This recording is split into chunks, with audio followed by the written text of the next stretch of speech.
Chapter 7. Pierre is out of control. When I got to school the next morning, there were red and pink flowers and hearts all over the hallways. Ugh, disgusting. I have bad news for you. A real heart doesn't look anything like those hearts they have on Valentine's.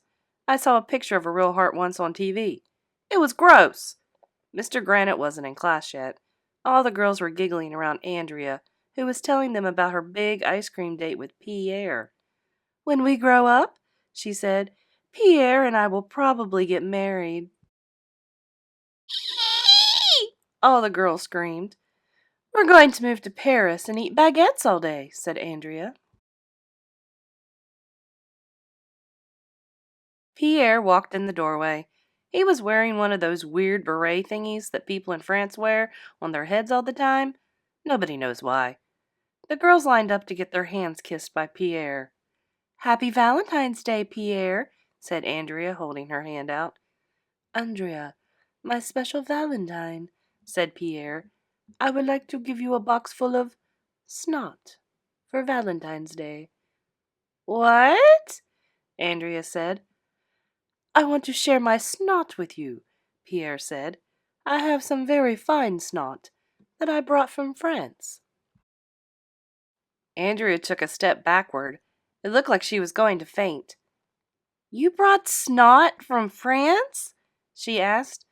"Yes, the best snot in the world is French snot," said Pierre. "They sell snot in stores there?" she asked. "Oh, yes, it is very expensive, and my family buys many boxes of snot. We store them in the pantry." Andrea sat down. She looked like she was going to be sick. Emily held out her hand for Pierre to kiss. "Your eyes look like giant toilets in the moonlight," said Pierre as he kissed Emily's hand. "Your feet smell like cabbages that have been left out in the sun too long. If I pick my nose, may I also pick yours? Your hair is so beautiful. Do you have head lice?" Emily started crying and went running out of the room. What a crybaby! That's when Mr. Granite arrived. "Happy Valentine's Day, everyone," he said cheerfully. Pierre went over to Alexia and took her hand. "Every snowflake is different, just like every piece of your dandruff. Your body odor is so pungent. Do you have fleas? Cockroaches must be happy to live in your underwear." "Pierre," said Mr. Granite, "what's gotten into you?" Pierre went over to Annette and took her hand.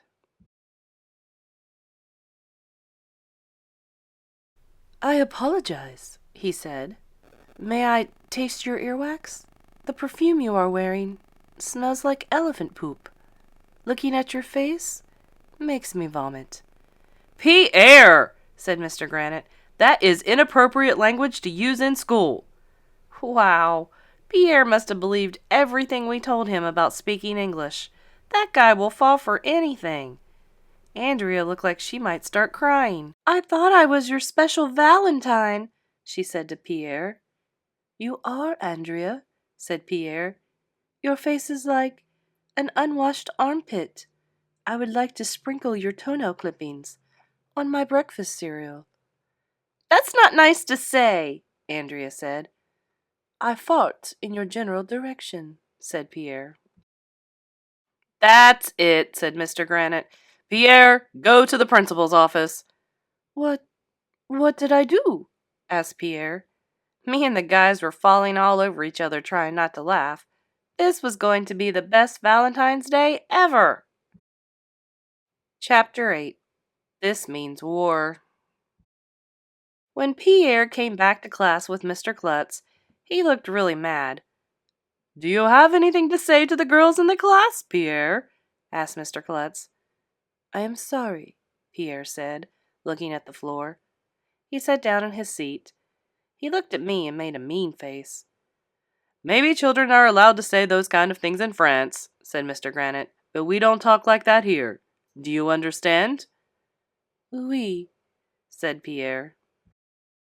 "Ha ha!" In Pierre's face. I guess I showed him.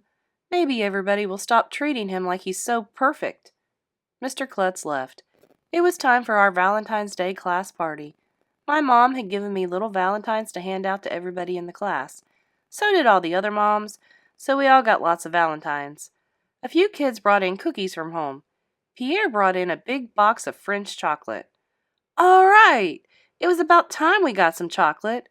Sweets for the sweet, Pierre said as he handed out his chocolates to everybody. I hope there's no snot in there, I whispered to Ryan. Actually, Pierre's French chocolate was awesome. It was way better than our chocolate. This was the best Valentine's Day ever. I had humiliated Pierre, and I got to eat his chocolate too. But that's when the weirdest thing in the history of the world happened. Pierre stood up. Well, that's not the weird part, because Pierre stands up all the time. The weird part was what happened next. I would like to recite a poem I wrote in English, he said. It is for my special Valentine.